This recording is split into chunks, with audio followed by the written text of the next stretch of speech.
नमस्कार, मी Sunita बुरकुल cooking with Sunita बुरकुल आपल्या YouTube channel तुम्हाला सगळ्यांचं खूप खूप स्वागत आहे।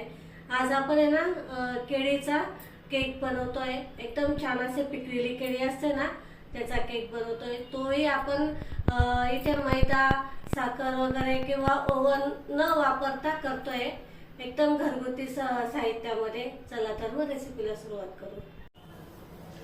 बघा इथे ना मी 3 केळी घेतलेली आहे। केळी आहेत ना छान पिकलेली घ्यायची आपल्याला, जसे की आपण जास्त खराब झाल्यावर फेकून देतो ना, तर त्या केळींचा वापर इथे करायचा आहे। हे बघा छान पिकलेली केळी, ही जी केळी ना आपण या बाउल मध्ये टाकून घ्यायची।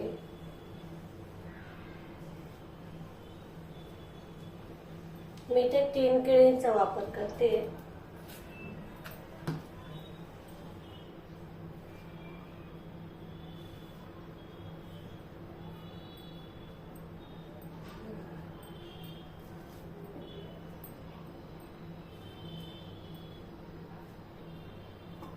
छान असे 3 केळी घेतले। आता इथे ते ना असे काट्या चमच्याने ना हे करून घ्यायचे, मॅश करून घ्यायचे, चांगले बारीक करून घ्यायचे। जेवढे छान पिकलेले राहते ना केळी पटकन मॅश होतात। हे बघा छान मॅश होत आहे, म्हणजे छान पिकलेली केळी।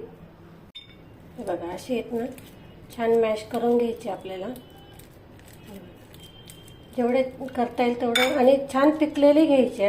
मी इथे थोडंसं हे घेतलेली आहे, कारण ते व्हिडिओमध्ये जास्त पिकलेली चांगली दिसत नाही, म्हणून मग मी थोडीशी चांगली हे घेतलेली बघून।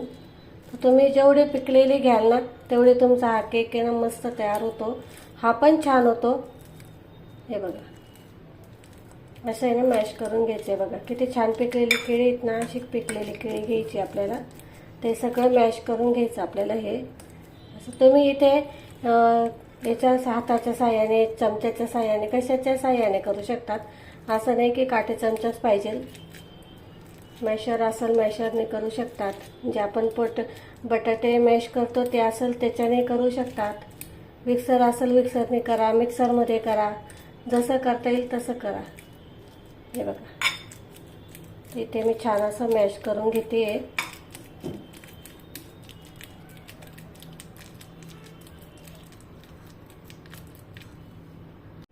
आम्ही इथे गूळ घेतलेला आहे, अर्धा कप गूळ घेतलेला आहे, बारीक चिरून घेतलेला आहे गूळ। तुम्ही इथे गुळाच्या ऐवजी पिठी साखर वापरली तरी चालते। छान मिक्स करून घ्यायचं। आता हे बघा गूळ टाकल्यामुळे ना छान असं पाणी सुटतं याला।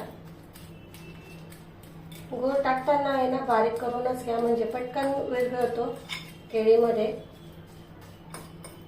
ज्याचे जे लम्स असतात ना, खडे वगैरे, ते पटकन हे होतात, मग विरघळतात केळीमध्ये, म्हणून मग बारीक करून घ्यायचा गूळ कधी बी। ते छान हे करून घेते, मी मिक्स करून घेते।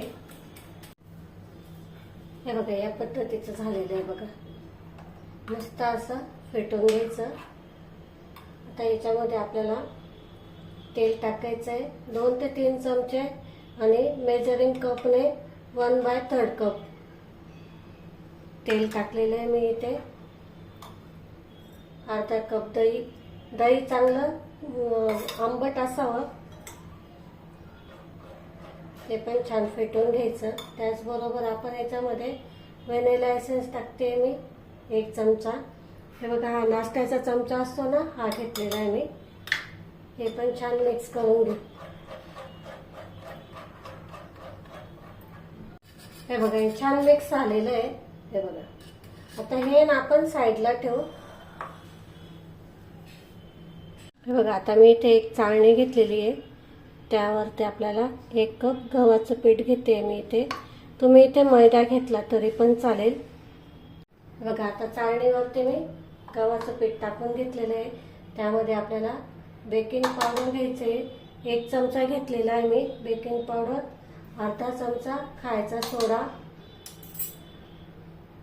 थोडंसं मीठ घेतलेलं आहे चिमूटभर, आणि दालचिनीची पावडर।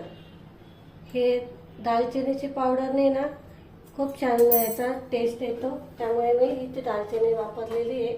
नक्की वापरा तुम्ही पण, छान चव येते याच्याने.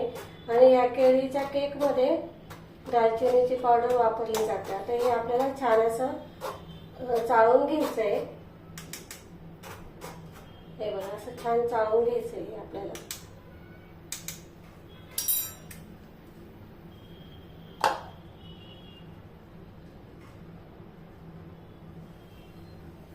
चाळून घेणं खूप गरजेचं आहे. चाळून घ्यायचं, कोणताही केक करा तुम्ही त्याच्यासाठी ना हे चाळून घेणं खूप गरजेचं असतं.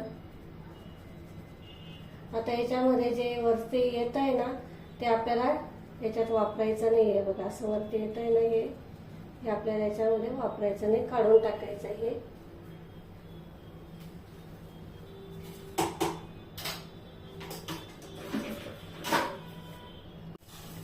हे बघा आता इथे आपण हे चाळून घेतलेलं आहे ना, हे केळीच्या मिश्रणामध्ये टाकायचं आपल्याला.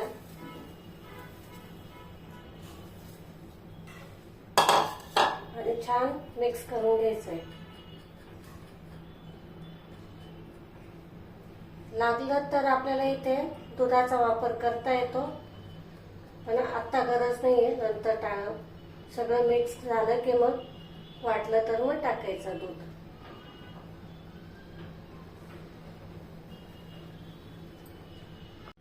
हे बघा असं आहे.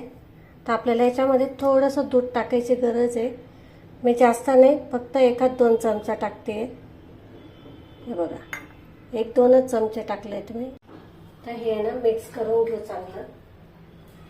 एका साईडने मिक्स करत चालायचं, म्हणजे मग काय होतं की याचे जे हवा भरते ना याच्यामध्ये, मग ती छान अशी हे होते आणि आपल्या केकला फुगण्यासाठी मदत होते. त्यामुळे ना एकसारखं असं फिरवायचं, मिक्स करत चालायचं. हे बघा आता एकदम परफेक्ट झालेलं आहे आपलं हे मिश्रण. हे बघा असं पाहिजे आपल्याला. जास्त पातळ नसतं हे मिश्रण. तुम्ही म्हणाल की हे खूपच घट्ट आहे, तर ह्या पद्धतीचं पाहिजे. आपल्या इथे केळीचा केक आहे ना, त्यामुळे तो थोडा असा थिकच असतो. आता मी इथे एक केक टेन घेतलेला आहे, त्याला बटर पेपर पण लावून घेतलेला आहे. तर हे जे मिश्रण आहे हे याच्यामध्ये ओतून घ्यायचं आहे.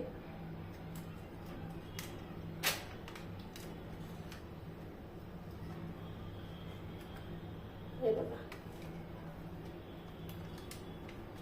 छान असं सगळीकडं व्यवस्थित टाकायचा, म्हणजे मग एकसारखा फुगल्या जातो तो.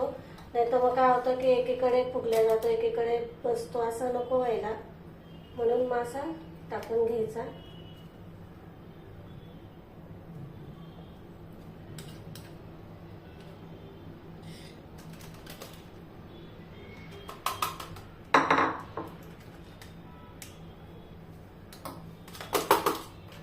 असा टॅप करून घ्यायचा.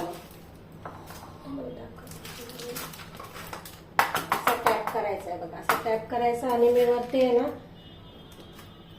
बदामाचे काप टाकते. हे टाकणं ऑप्शनल आहे, पण छान लागतात, दिसायलाही छान दिसतं, म्हणून मी टाकते. बघा इथे मी ना कढई गरम करायला ठेवलेली होती आधीच. त्याच्यावर हा केक टेन ठेवून द्यायचा आणि याच्यावर पूर्ण कव्हर होईल असं झाकण ठेवायचं.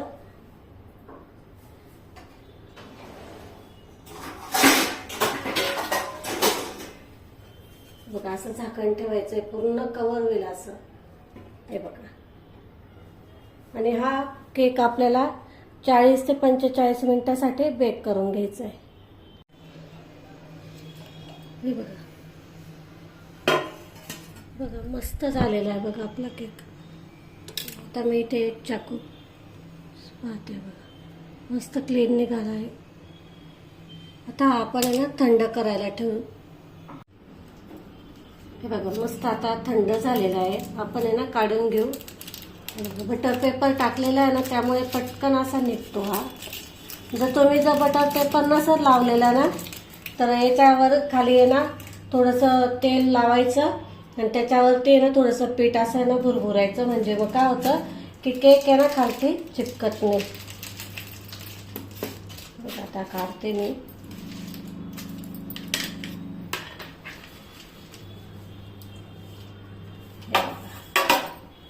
मस्त निघालेला आहे.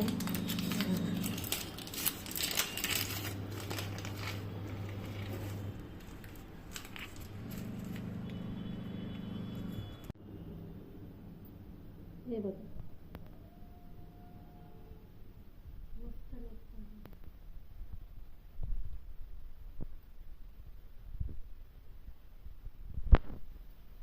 थोडासा आहे ना गरम येतो.